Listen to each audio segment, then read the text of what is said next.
OCI, ये OCI card क्या होता है आज के सेशन में जिक्र करेंगे, नंबर 1। नंबर दूसरा, कनाडा को G7 कंट्रीज की तरफ से क्या जवाब मिला, इसके बारे में बात करेंगे। तीसरा, एनआईए के द्वारा प्रॉपर्टी सीज कर दी गई है, जिनमें से पन्नू की प्रॉपर्टी सीज हुई है, उसके बारे में चर्चा करेंगे। और इसके साथ साथ खालिस्तानियों की जो मनी है, धन है, वो दुनिया में कहां कहां है, उस पर क्या क्या एक्शन लिए जा सकते हैं, तमाम चीजों के बारे में आज के सेशन के बारे में जिक्र होगी। ठीक है ना। खालिस्तानियों की प्रॉपर्टी सीज हो रही है, कहां हो रही है, चर्चा करेंगे। दूसरा, अमेरिका का स्टैंड क्या निकल कर आया, 5 कंट्रीज ने क्या इनको किसी प्रकार की अपडेटेड न्यूज दी थी। कनाडा को दुनिया में किसका साथ मिला। भारत की तरफ से भारत के विदेश मंत्री यूएन की जो यूएनजीए की बैठक थी उसमें गए, वहां पर क्या बात हुई। सारी बातें जो इस वीकेंड पर घटित हुई हैं, मैं सारी उनको यहां पर कवर करने का प्रयास करूंगा। व्यक्ति को संभवतः आप पहचान रहे हो, गुरपवन सिंह पन्नू। ये पन्नू वही आतंकी है जिसने सिख फॉर जस्टिस के नाम से अमेरिका, कनाडा, ब्रिटेन, इन सब के अंदर कुछ लोगों को मोटिवेट करके अपने लिए एक अलग देश दिखाने का सपना दिला रखा है। मूलतः यह व्यक्ति भारत के पंजाब का रहने वाला है और पंजाब के अंदर अमृतसर के पास एक जगह है, वहां का ये रहने वाला है। चूंकि ये व्यक्ति अमृतसर का रहने वाला है, इस व्यक्ति की प्रॉपर्टीज जो एंसेस्टर प्रॉपर्टी है, इसकी पैतृक जो संपत्ति है, वो आज भी इंडिया में ही है।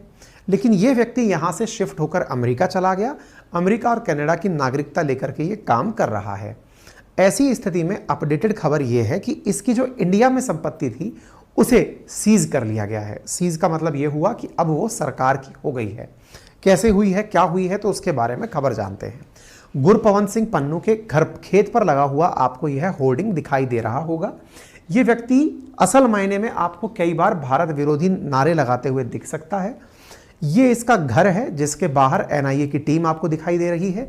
ये इसका खेत है जिसके बाहर आपको एनआईए की टीम दिखाई दे रही है। ये एनआईए की तरफ से ऑफिशियल लेटर जारी करके बताया गया कि हमने इसकी प्रॉपर्टी सीज कर दी है। ठीक है। पन्नू की 46 कैनाल की प्रॉपर्टी है गांव खानकोट के अंदर, जो कि अमृतसर के अंदर है, और चंडीगढ़ के सेक्टर 15 के अंदर इसका घर है।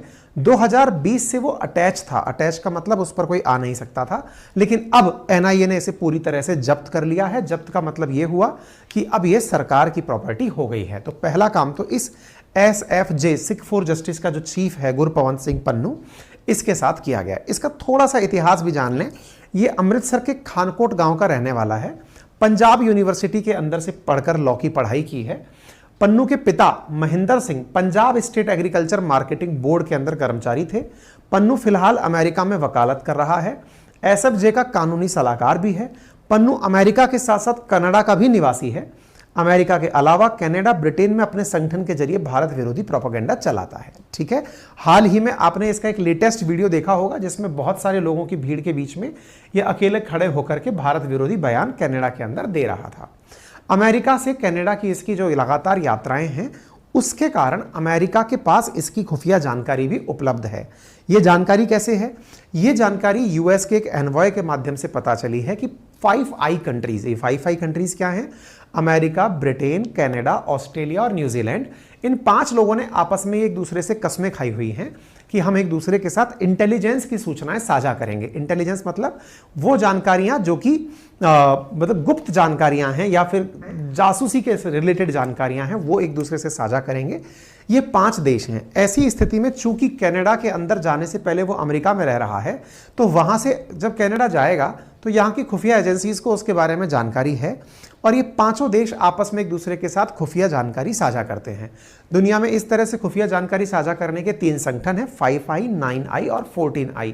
मुख्यतः इनमें वेस्टर्न वर्ल्ड कंट्रीज हैं जो एक दूसरे के साथ खुफिया जानकारी साझा करती हैं। एनवॉय का कहना है कि अमेरिका के पास या 5 कंट्रीज के पास भारत के खिलाफ ऐसी जानकारी थी। कैसी जानकारी थी? कि जानकारी ये थी कि आतंकी निज्जर क्या कर रहा है और भारत के साथ क्या चल रहा है। न्यूयॉर्क टाइम्स ने केस से जुड़े अफसरों के हवाले से यह जानकारी दी, जिसमें यह कहा गया है कि भारत पर आरोप लगाते समय कनाडा ने जिस खुफिया जानकारी का हवाला दिया है वह उसने खुद जुटाई थी। खालिस्तानी आतंकी निज्जर की हत्या के बाद अमेरिका की स्पाई एजेंसियों ने कनाडा के साथ इस केस से जुड़ी जानकारियां साझा की थी। यानी अमेरिका की खुफिया एजेंसीज को कनाडा को इंटेलिजेंस इकट्ठा करने में मदद करते हुए देखा गया है। इसी के आधार पर कनाडा को यह निष्कर्ष निकालने में मदद मिली कि भारत इसमें शामिल था। कहने का अर्थ यह है कि अमेरिका ने खुफिया जानकारी जुटा करके कनाडा को दी थी कि देखो भारत ने ही निज्जर को मरवाया है। यह जानकारी कनाडा के प्रधानमंत्री ने संसद के सामने खड़े होकर जब दी है, उसके बारे में न्यूयॉर्क टाइम्स में जो छप रहा है वो ये है कि ये अमेरिका के द्वारा दी गई जानकारी थी कनाडा को कि देखो भाई इसके पीछे भारत है।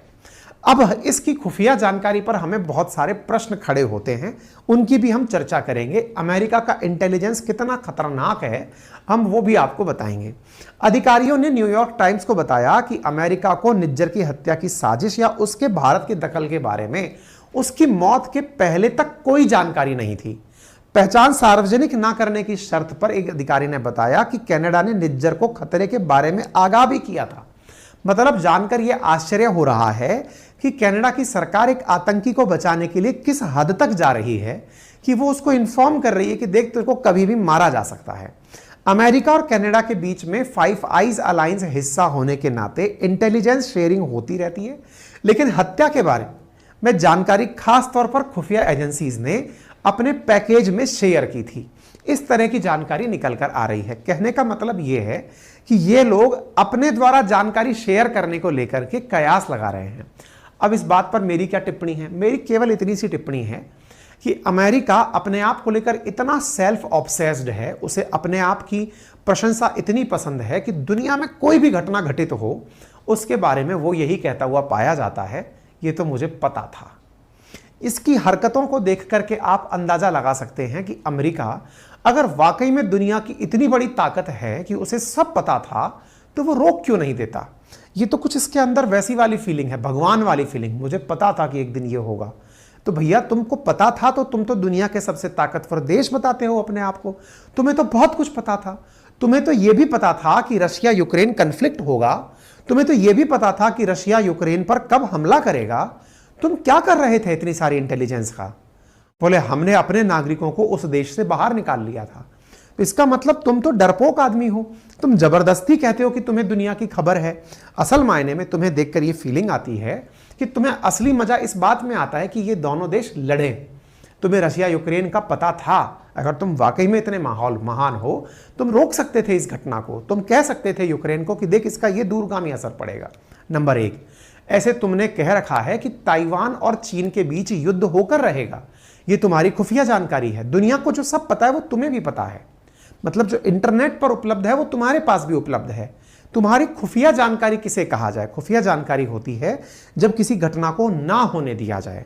जैसे भारत में लंबे समय से देश के अंदर जो एक कॉमन ट्रेंड सेट हो गया था, कहीं ना कहीं आतंकी घटनाओं का, कहीं बम ब्लास्ट का, एक लंबे समय से भारत के अंदर शांति है।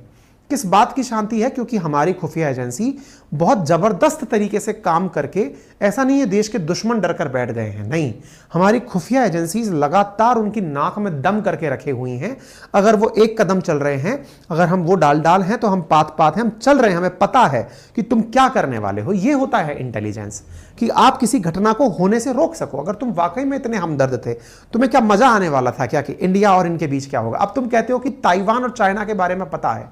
अच्छा, तभी तुम ताइवान को भड़का रहे हो क्या कि लो ताइवान ये पकड़ो, इस बम को रखो, कल को युद्ध होगा तो काम आएगा। इनकी इंटेलिजेंस को लेकर के हमें अक्सर ही बड़ा मजाक सा सिद्ध होता है कि अमेरिका अपने हित के लिए इंटेलिजेंस भले ही यूज करता हो, लेकिन उसका सही मायने में दुनिया के किसी भी देश के लिए कोई महत्व नहीं निकलता। लेकिन हाँ, इस बारे में हमारा एक तर्क ये भी है कि इंटेलिजेंस की खबरें तो सबके पास सब तरह की आ ही जाती हैं। असली इंटेलिजेंस वो है जो उसे एग्जीक्यूट करे। असली इंटेलिजेंस वो है जो घटना को होने से रोके। तुम्हारे होते हुए दुनिया में कुछ भी रुक नहीं रहा है। तुम्हें सोचना चाहिए कि तुम वाकई में दुनिया के सबसे बड़े देश हो या नहीं हो। कहते हो कि दुनिया में तुम्हारा वर्चस्व है। खैर छोड़िए, यूएस का कहना है कि वो दोनों इंडिया और कनाडा के साथ मिलकर बैलेंसिंग का एक्ट करेगा।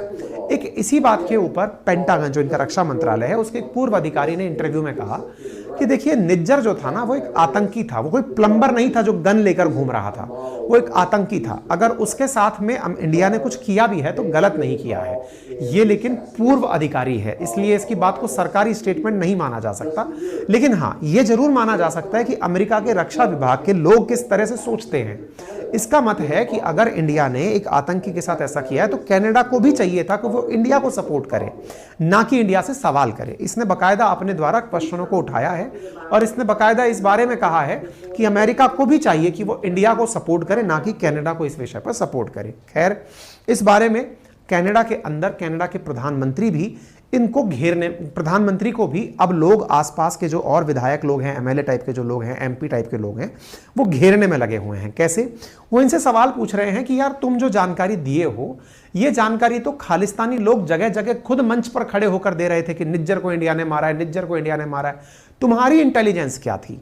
उदाहरण के लिए इनके एक नेता हैं जो कह रहे हैं कि जो ट्रूडो के द्वारा बयान दिया जा रहा है कि निज्जर को इंडिया ने मारा है, ये तो इंटरनेट पर बहुत दिनों से चल रही थी कि निज्जर को इंडिया ने मारा है, लेकिन तुम्हारी इंटेलिजेंस कहां है? तुमने तो वही सब कहा जो खालिस्तानी पोस्टर लगा लगा के कह रहे हैं कि निज्जर को इंडिया वालों ने मरवाया है। तो ऐसा तुमने कुछ नया किया नहीं है। तो इसको लेकर के कनाडा के अंदर ही लोग इसे ट्रोल कर रहे हैं कि भाई तुमने कुल मिलाकर के कनाडा की इमेज को गिराने का काम किया, nothing new in it. Canada इस चीज के लिए जिस तरह से 5 कंट्रीज के पास गया कि मेरे साथ आओ और बताओ इंडिया को कि उन्होंने गलत किया है, ऐसे ही वो G7, दुनिया में जिस प्रकार से G20 है, इसका भी एक एलीट क्लब है जिसे G7 कहा जाता है, जिसमें दुनिया के टॉप मोस्ट डेवलप्ड कंट्रीज हैं, जिसका फिलहाल अध्यक्ष जापान है। उसके पास भी गया कि भाई इंडिया के खिलाफ कुछ कहिए, इंडिया से बोलिए। जापान ने साफ मना कर दिया कि साहब हम कुछ नहीं बोलेंगे इस विषय के ऊपर, कि आपको क्या सही लगता है हम नहीं बोलेंगे इस विषय पर। जापान ने मना कर दिया।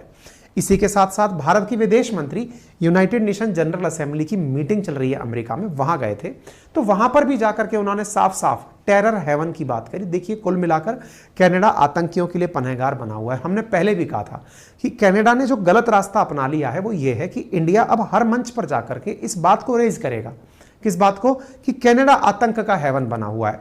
पाकिस्तान तो चलिए नंगा बूचा है, उसके ऊपर तो कोई फर्क पड़ेगा नहीं, लेकिन पाकिस्तान के साथ साथ कनाडा जैसा देश अगर वो उसकी लाइन में आकर बैठ गया, दुनिया के सामने उसके ऊपर एक टैग लग गया कि ये आतंक का पर्याय है, तो वो एक डेवलप्ड नेशन के ऊपर जचता नहीं है। खैर, इंडिया ने कनाडा रह रहे खालिस्तानियों पर और जो भारत से लगभग 19-20 लोग भागकर कनाडा में जो शरण पाए हुए हैं, उन पर कार्य करते हुए क्या किया है कि अगर ऐसा कोई भी व्यक्ति है जो टेररिस्ट एक्टिविटी में लिप्त है, तो उसको ओवरसीज कार्ड जो दिया जाता है, ओवरसीज सिटीजन कार्ड दिया जाता है इंडिया की तरफ से, OCI कार्ड, उसकी मान्यता रद्द कर दी गई है। तो ओवरसीज सिटीजनशिप ऑफ इंडिया क्या है, मैं आपको बताता हूं। भारत में एकल नागरिकता का प्रावधान है, अर्थात या तो आप भारत के नागरिक हो सकते हैं या कहीं और के नागरिक हो सकते हैं। तो ये जो लोग यहां से भगोड़े आतंकी हैं, ये जाकर के कनाडा की नागरिकता प्राप्त कर लेते हैं, तो इनकी भारत की नागरिकता स्वतः ही चली जाती है। लेकिन भारत से लगभग 18-19 लाख लोग कनाडा गए हुए हैं। ऐसी स्थिति में भारत ने भारत से बाहर गए हुए सभी भारतीयों को एक विशेषता दी है, एक सुविधा सी दी हुई है। लगभग कई देशों में, जैसे कनाडा, अमेरिका, ऑस्ट्रेलिया, ब्रिटेन में, इन लोगों के लिए एक विशेषता दी हुई है, मतलब सुविधा दी हुई है कि चूंकि आप लोग वहां जाके वहां की नागरिकता प्राप्त कर लिए, हमारी नागरिकता हम आपको दे नहीं सकते क्योंकि इंडिया का कानून कहता नहीं है किसी व्यक्ति के पास 2 नागरिकताएं हों। ऐसी स्थिति में जिस प्रकार से पासपोर्ट होता है, ऐसे ही हम आपको एक कार्ड दे देते हैं, that is OCI card, overseas citizenship of India card. इसका मतलब क्या होता है? इसका मतलब यह हुआ कि अब चूंकि आप दूसरे देश के नागरिक हो चुके हो और आप इंडिया आना चाहते हो, तो आपको लोगों की तरह वीजा लेने की जरूरत नहीं है। अब इसका मतलब क्या है? मान लीजिए कि अमेरिका का कोई नागरिक इंडिया आना चाहता है, तो उसे पहले इंडिया की गवर्नमेंट से परमिशन लेनी होती है, एम्बेसी में जाकर के, कि सर मैं इंडिया आ सकता हूं क्या। इस परमिशन को वीजा कहते हैं। अब अगर कोई इंडिया का व्यक्ति मूलतः कभी इंडिया का था लेकिन अब कहीं और की नागरिकता ले लिया है, तो भारत सरकार के द्वारा OCI कार्ड देने का सिटीजनशिप एक्ट 1955 में बदलाव करते हुए 2005 से कार्य शुरू किया गया था, जिसमें यह प्रावधान था कि कोई भी भारतीय मूल का नागरिक अगर बाहर की नागरिकता प्राप्त कर भी लिया है और वो भारत आना जाना चाहता है पूरी जिंदगी भर बिना किसी बेरोक टोक तरीके से, तो उसे इंडिया का OCI कार्ड दे दिया जाए ताकि वो जब चाहे इंडिया आ सके। लेकिन इस तरह के जो लोग हैं जिनके पास में आतंक का कोई कनेक्शन है या भगोड़े हैं, इनका OCI कार्ड भी रद्द किया जा रहा है। दैट मीन्स इनकी जो भी संपत्ति इंडिया में थी वो तो सीज होगी ही होगी, और ये लोग अब इंडिया चाह करके भी नहीं आ पाएंगे। ये इंडिया के लिए अब टेररिस्ट, NIA की आतंकी के लिस्ट में ही जाने जाएंगे। ठीक है ना? इतना ही नहीं, इतना भी जानकारी निकल कर आती है कि खालिस्तानियों ने जो अपनी पैसा जो लोगों को हफ्ता वसूली करके प्राप्त किया था, वो या तो कनाडा के अंदर महंगी महंगी नाव खरीदने में, यानी याच खरीदने में, फिल्मों के अंदर, कनाडा की प्रीमियर लीग के अंदर अपना पैसा लगा रखा है, इस वजह से वहां पर इनकी इकोनॉमी में भी बड़ा कंट्रीब्यूशन है। भारत सरकार इन सब की प्रॉपर्टीज यहां पर सीज करने का प्रॉपर कार्य कर रही है।